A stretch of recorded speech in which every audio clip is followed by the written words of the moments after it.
लक्ष्मी शंकराचार्य साहब से गुजारिश करता हूं कि वो यहाँ तशरीफ लाएं और अपनी गुफ्तगू, अपने प्रवचन, अपने कथन का आगाज करें।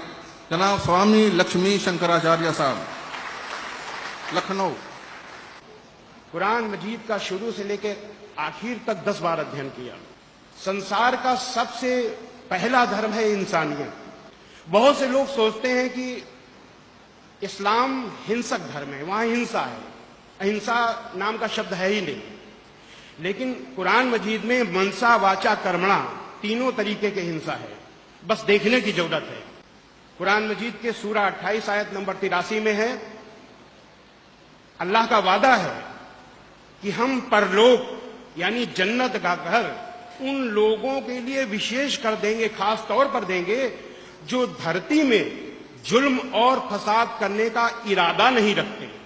अल्लाह का हुक्म है दुनिया के इंसानों के लिए, केवल मुसलमानों के लिए नहीं, दुनिया के इंसानों के लिए, कि अगर कोई व्यक्ति आपसे कठोरता से बोलता है, तुमसे कठोरता से बोलता है, तो उसका जवाब कठोरता से नहीं देना, इतने मुलायम से, इतनी विनम्रता से देना है कि उसका दिल जीत लो, दिल जीत लो और उसकी दुश्मनी को दोस्ती में बदल लो। ये तरीका बताया गया है, ये हुक्म है कुरान मजीद के सूरा 41 आयत नंबर 34 में। तो ये वचन से हिंसा हो गई। अब कर्म से हिंसा कुरान मजीद के सूरा 5 आयत नंबर 32 में है कि जिस किसी ने एक इंसान का कत्ल किया, निर्दोष इंसान का कत्ल किया जिसका कोई दोष नहीं है, तो उसने मानो सारे इंसानों का कत्ल कर दिया। और जिस किसी ने एक निर्दोष इंसान को बचाया, तो उसने मानो सारे इंसानों को जीवन प्रदान कर दिया। कितनी अच्छी बात है। इससे वजनी बात कोई नहीं हो सकती कि एक निर्दोष के कत्ल का मतलब सारी इंसानियत को आपने खत्म कर दिया। तो जब अन्याय, अत्याचार और आतंकवाद अपनी चरम सीमा पर हो और बातचीत के, समझाने के, सही रास्ते में लाने के सारे रास्ते बंद हो जाएं, एक ही रास्ता बचे युद्ध, तो उसको युद्ध नहीं कहते, धर्म युद्ध कहते हैं, जिहाद कहते हैं। यही धर्म युद्ध गीता में है।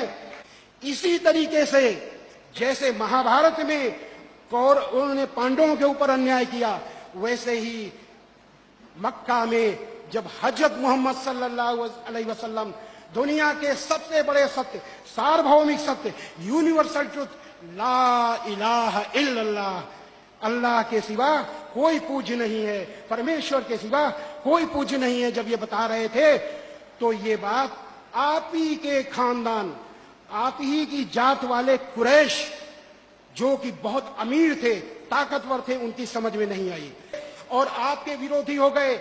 आपको तरह तरह से सताया गया और आपके अनुयायियों को भूखा, प्यासा, नंगा अरब की तपती रेत पर लिटाया गया। और ये भयानक अत्याचार 1 साल, 2 साल, 3 साल नहीं, लगातार 13 सालों तक चलता रहा। लेकिन धन्य है हज़रत मोहम्मद सल्लल्लाहु अलैहि वसल्लम, जिन्होंने दुनिया के सबसे बड़े अत्याचार, दुनिया के सबसे लंबे समय तक चले अत्याचार को सहते हुए अपने अनुयायियों से कहा कि सब्र करो, सब्र करने वालों के साथ अल्लाह है। लोग सोचते हैं कि मुसलमानों का कर्तव्य है गैर मुस्लिम से लड़ना। ऐसा नहीं है कि श्रीमद् भगवत गीता का जिहाद, कुरान का जिहाद एक ही है। और जिहाद का मतलब आतंकवाद नहीं है। जिहाद आतंकवाद को रोकने के लिए है, जिहाद अन्याय को रोकने के लिए है, जिहाद अत्याचार को रोकने के लिए है। अगर ऐसा न होता तो आप यहां पर पुलिस कमिश्नर साहब भी बैठे हैं, ये सच्चाई मालूम है कि चंद लोग आतंकवादी हैं, आतंकवादी प्रवृत्ति के लोग हैं। अगर इस्लाम में ये शांति न होती तो 20 करोड़ अगर लोग आतंकवादी बन जाते तो देश का क्या होता। ये इस्लाम ही है जो रोकता है इसके लिए। जानते हैं कि इस्लाम शांति का मजहब, इस्लाम भाईचारे का मजहब है। इस्लाम ही है जो कहता है कि अगर पड़ोसी भूखा रह जाए तो तुम्हारा खाना हराम। पड़ोसी चाहे वो हिंदू हो, चाहे मुसलमान हो, अगर भूखा रह गया तो खाना हराम हो गया। ऐसे इस्लाम के अनुयायी इस चीज को कतई पसंद नहीं करते। मैंने घूम घूम करके देखा है। तो अंत में हम यही कहेंगे कि हम जो जितनी तारीफ किए हैं, ये तारीफ मुसलमान की हमने नहीं की, ये तारीफ उस इस्लाम की है जिसमें शांति, क्षमा, दया है, और उस इस्लाम की है जिसका अंतिम उद्देश्य दिल जीतना है, उस इस्लाम की है जिसमें बदला की जगह माफी है। यहाँ पर विश्व हिंदू परिषद के केंद्रीय उपाध्यक्ष रहते हैं श्री आनंद शंकर पांड्या, बहुत बड़े हीरे के व्यापारी हैं, चंद जो सबसे बड़े हीरे के व्यापारी हैं उनमें से एक हैं।